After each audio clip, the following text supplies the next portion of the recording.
శ్రీవారికి నిజమైన జుట్టు. వెంకటేశ్వర స్వామివారి విగ్రహానికి పట్టులాంటి మృదువైన చిక్కులు లేని నిజమైన జుట్టు ఉంటుంది.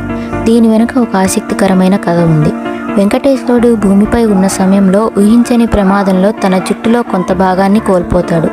ఇది గమనించిన నీలాదేవి అనే ఒక గాంధర్వ యువరాణి తన జుట్టులో కొంత భాగాన్ని కత్తిరించి శ్రీవారికి ఇస్తుంది. భక్తి సమర్పించిన తన తలనీలాన్ని స్వీకరించాలని కోరుతుంది.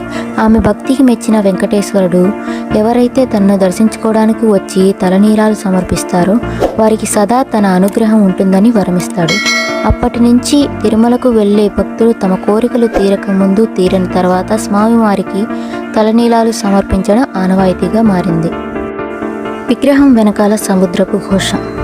శ్రీవారి విగ్రహం వెనక నుంచి ఎప్పుడు సముద్రపు ఘోష వినిపిస్తుందనేది నమ్మలేని నిజం. శ్రీవారి విగ్రహం వెనక చెవి పెట్టి వింటే ఇది స్పష్టంగా తెలుస్తుంది. కానీ శ్రీవారి సేవ చేసే అర్చకులు తప్ప సాధారణ భక్తులకు అవకాశం లభించదు. కొండెక్కని దీపాలు. గర్భగుడిలోని శ్రీవారి విగ్రహం ముందుండే మట్టి దీపాలు ఎప్పటికీ కొండెక్కవు. స్వామి దర్శనానికి వచ్చే భక్తుల యొక్క నిర్మలమైన హృదయాలకి ఇది ప్రతీకగా నిలుస్తుంటుంది. ఈ దీపాలను ఎప్పుడు ఎవరు వెలిగించారనే విషయం ఎవరికీ తెలియదు. కొన్ని వేల సంవత్సరాల నుంచి కొండెక్కకుండా వెలుగుతున్న ఈ దీపాలు ఇప్పటికీ శ్రీవారి ఎదుట కనిపిస్తుంది.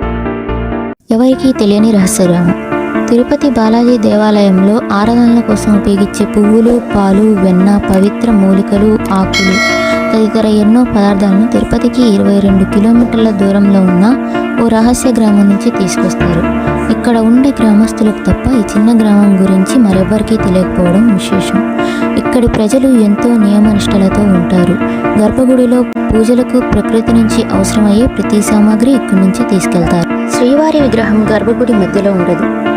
తిరుపతి గర్భగుడిలో శ్రీవారి విగ్రహం భక్తులకు గర్భగుడి మధ్యలో ఉన్నట్లు కనిపిస్తుంది. అయితే నిజానికి శ్రీవారి విగ్రహం గర్భగుడి మధ్యలో ఉండదు. గర్భగుడికి కుడివైపు మూలలో శ్రీవారి విగ్రహం ఉంటుంది. సరిగ్గా గమనిస్తే ఇది మీకు స్పష్టంగా తెలుస్తుంది.